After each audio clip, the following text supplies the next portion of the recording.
The other one is the issue of security. Peace. There can be no development without peace. So you need peace. The African Union has got what they call the Peace Fund.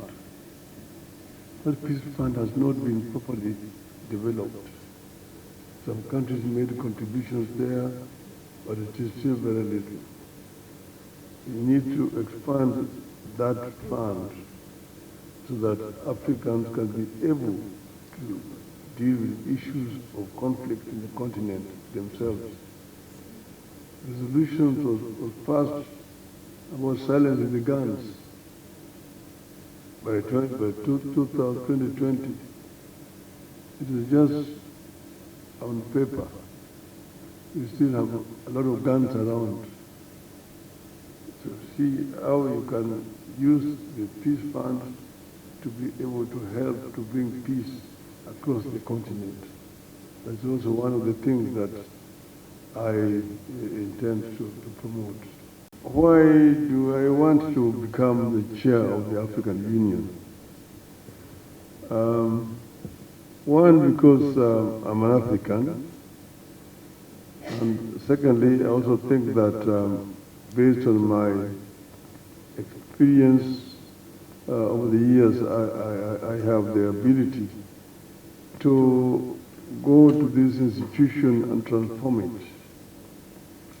African Union, you know, as a history, at the founding of African Union in Addis Ababa in 1964,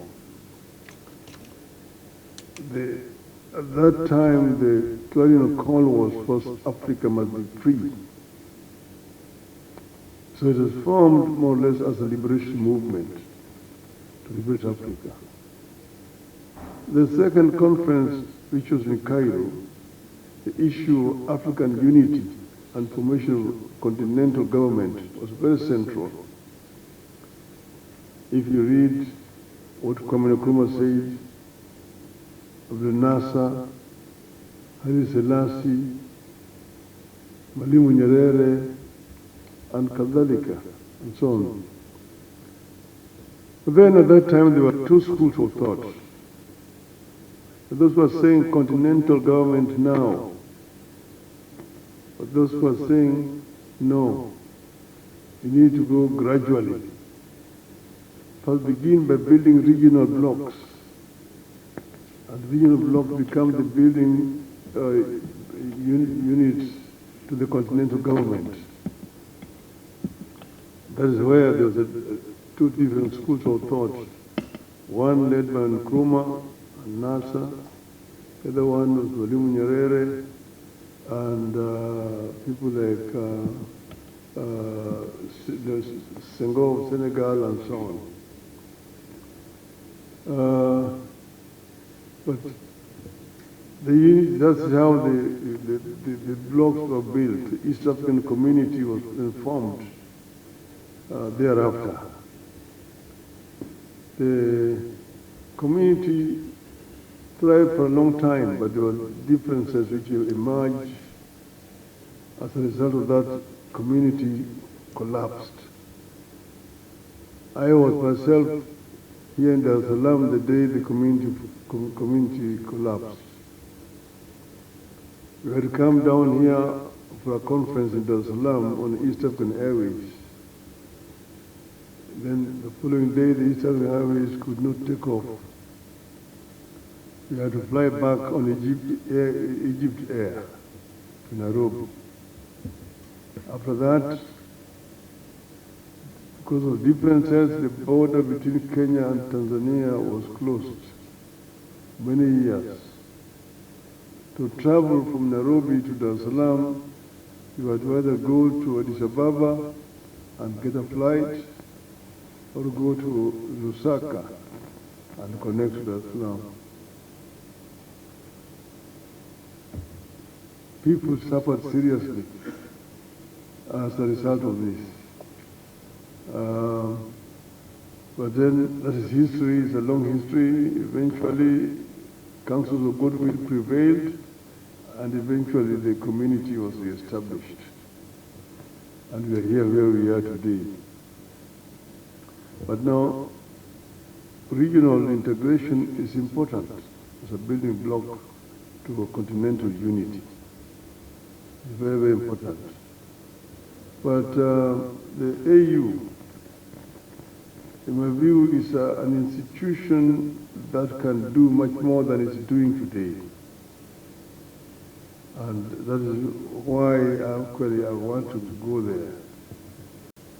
Africa is the richest continent on the planet Earth in terms of resources. It is a paradox that the richest in terms of resources is also the poorest in terms of living conditions of the people.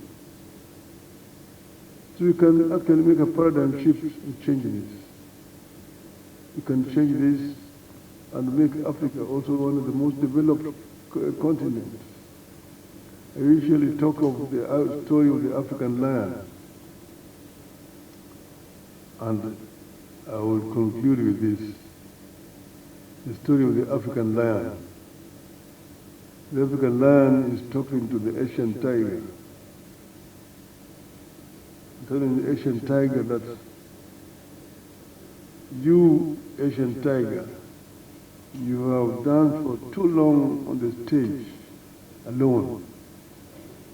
The European bear retreated long ago to the polars. The American panther is also on the retreat. But I, as the African lion, have been asleep in the Congo forest. But now I'm awake, bounded by the mountains of Kilimanjaro to the east and the Atlas to the west. The rivers, the Gambia, the Limpopo, the Niger, the Zambezi, the Nile, and the Congo. I'm surrounded by the African bauxite,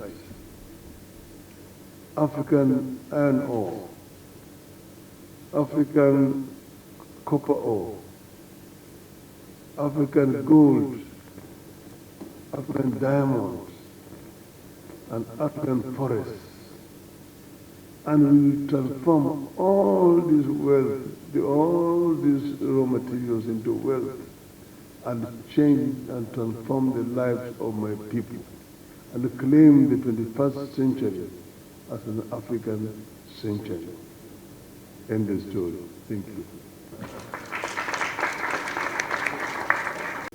Then we're dealing with open skies, the air transport across the continent.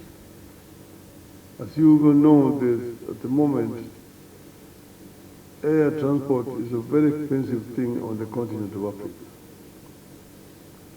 because you don't have air traffic control that is centralized.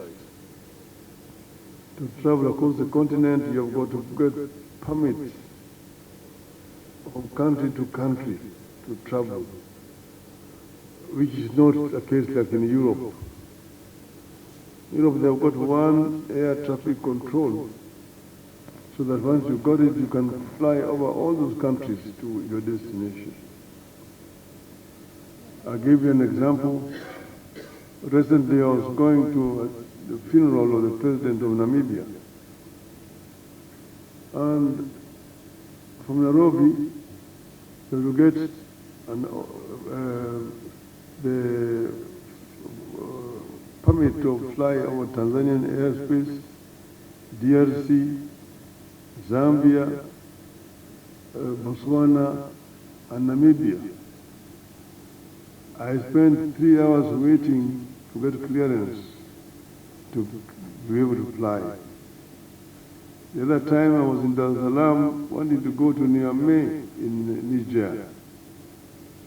I spent 10 hours in my hotel waiting because I have to get an overflight permission over Uganda, DRC, Central African Republic, Cameroon, Nigeria, and Asia itself. This is sort of the issues that we were dealing with. To be able to get one continental air traffic control so that you can be able to travel much more cheaply and freely on the continent of Africa. Even commercial airlines have to pay this. That's why the air fares in the continent are too expensive. So dealing with this and also dealing with airports, proper airports or runways was an issue that we're dealing with.